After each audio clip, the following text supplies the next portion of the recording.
नमस्कार, प्रदेश की अहम खबरें लेकर हाजिर है सुजस आवाज राजस्थान। आज बात अपराधों के खिलाफ राजस्थान पुलिस के विशेष अभियान की। कोविड का बढ़ता ग्राफ देख अलर्ट मोड पर सरकार, तैयारियों का हो रहा है मॉक ड्रिल। महात्मा ज्योतिबा फूले जयंती पर घोषित हुआ सार्वजनिक अवकाश और जगत गुरु रामानंदाचार्य संस्कृत विश्वविद्यालय ने मनाया अपना दीक्षांत समारोह। नमस्कार, सालेहा और अरिंदम से सुनिए प्रदेश की हलचल। राज्य के पुलिस महानिदेशक उमेश मिश्रा ने कहा है कि अपराधियों के खिलाफ शुरू किए गए विशेष अभियान के तहत पिछले 40 दिनों में करीब 13,000 वांछित अपराधियों को गिरफ्तार किया गया है। इनमें से 433 जघन्य अपराध में शामिल रहे हैं। उन्होंने कहा कि ये अभियान आगे भी जारी रहेगा और इसे गति दी जाएगी। आज पुलिस मुख्यालय में संवाददाता सम्मेलन को संबोधित करते हुए श्री मिश्रा ने कहा कि राजस्थान पुलिस ने अपराधियों और आपराधिक घटनाओं पर लगाम लगाने के लिए ये राज्य स्तरीय अभियान मार्च में शुरू किया था। पुलिस संगठित अपराध गिरोह पर भी लगाम लगाने के लिए काम कर रही है।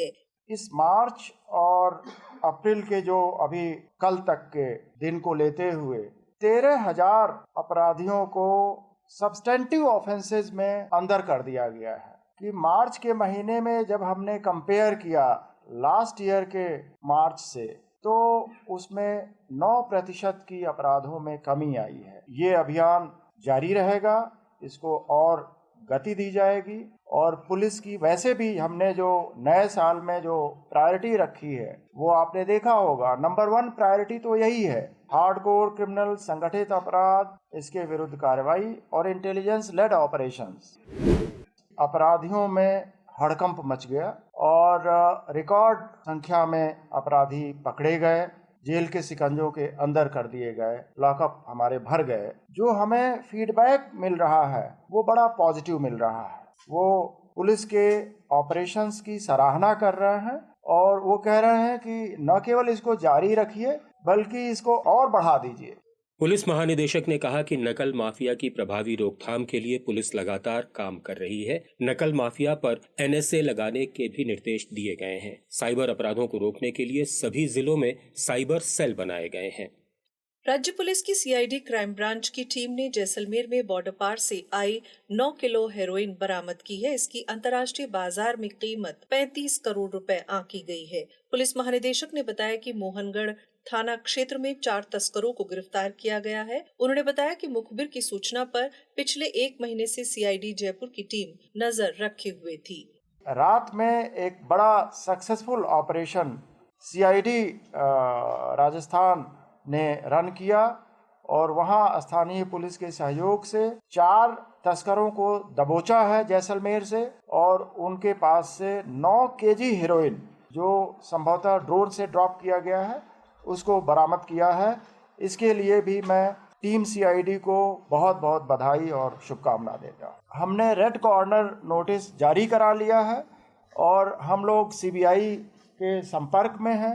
जो शेष 2 हमारे बाहर बैठे हैं अपराधी, उनको भी जल्दी ही हम रेड कॉर्नर जारी करा देंगे। कोविड के बढ़ते मामलों को देखते हुए प्रदेश भर में अस्पतालों में आज और कल 2 दिन मॉक ड्रिल की जा रही है। ये मॉक ड्रिल आज सुबह 9 बजे से शुरू हुई और कल शाम 5 बजे तक चलेगी। इस ड्रिल में राज्य के सभी मेडिकल कॉलेज, सुपर स्पेशलिटी अस्पताल, जिला और उप जिला अस्पताल, CHC और PHC में कोविड की तैयारियों को परखा जा रहा है। इस ड्रिल में अस्पतालों में कोविड से निपटने के लिए जरूरी व्यवस्थाएं, उपकरण, मानव संसाधन की ट्रेनिंग और जाँच समेत कई व्यवस्थाएं सुनिश्चित की जा रही हैं। अजमेर संभाग के सबसे बड़े जवाहरलाल नेहरू चिकित्सालय में भी तैयारियों को लेकर मॉक ड्रिल किया गया। JLN मेडिकल कॉलेज के प्राचार्य डॉक्टर वीर बहादुर सिंह और अस्पताल अधीक्षक डॉक्टर नीरज गुप्ता ने बताया, कोरोना के लेकर JLN अस्पताल और JLN मेडिकल कॉलेज से अटैच 2 अन्य हॉस्पिटल, सैटेलाइट और जनाना, इन तीनों में हमारी तैयारी पूर्ण है।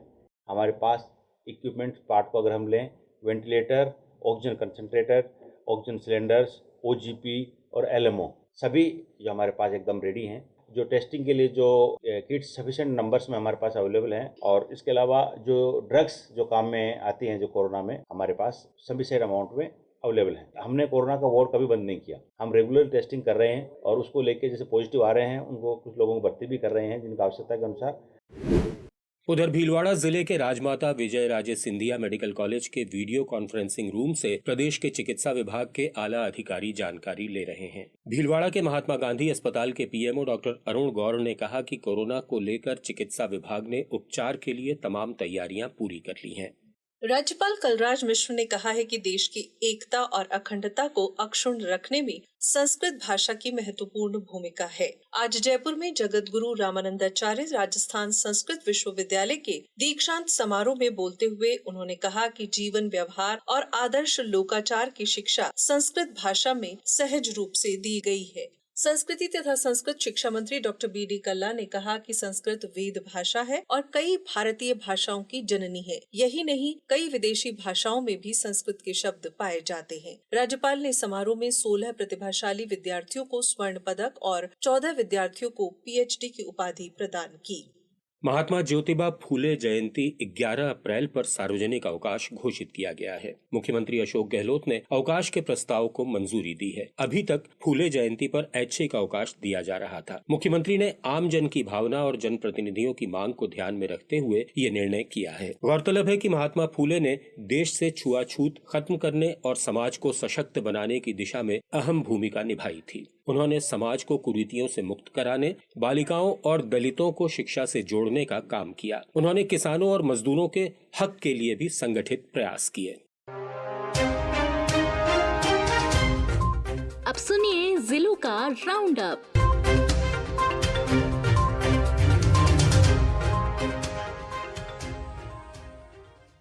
अलवर जिले में किशनगढ़ बास के पास नूर नगर में बाबा साहब अम्बेडकर का स्मारक बनाया गया है। सार्वजनिक निर्माण मंत्री भजनलाल जाटव और राज्य किसान आयोग के उपाध्यक्ष दीपचंद खैरिया ने यहां लगी बाबा साहब की प्रतिमा का अनावरण किया। इस मौके पर उन्होंने कहा कि राज्य सरकार हर वर्ग के कल्याण के लिए काम कर रही है। चिकित्सा, शिक्षा, रोजगार और कृषि सहित हर क्षेत्र में एक से बढ़कर एक योजनाएं लाई गई हैं।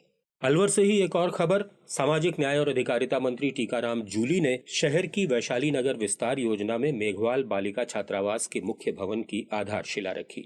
इस मौके पर उन्होंने बालिका शिक्षा को समाज के विकास के लिए महत्वपूर्ण बताते हुए कहा कि गहलोत सरकार ने बालिका शिक्षा निःशुल्क करने के साथ ही और भी कई महत्वपूर्ण कदम उठाए हैं। जयपुर में आज सार्वजनिक निर्माण विभाग की क्वालिटी कंट्रोल शाखा की समीक्षा बैठक हुई। वीसी के जरिए हुई इस बैठक में विभाग के प्रमुख शासन सचिव ने कहा कि मुख्यमंत्री ने प्रदेशवासियों को कई निर्माण कार्यों की सौगात दी है। इनका निर्माण गुणवत्ता मानकों के अनुरूप और ग्रीन बिल्डिंग की थीम पर किया जाए। उन्होंने कहा कि काम की गुणवत्ता में कमी मिलने पर तत्काल कार्यवाही होनी चाहिए। प्रमुख शासन सचिव ने सभी भवनों में जल निकासी की आधुनिक व्यवस्था बनाए रखने की भी बात कही।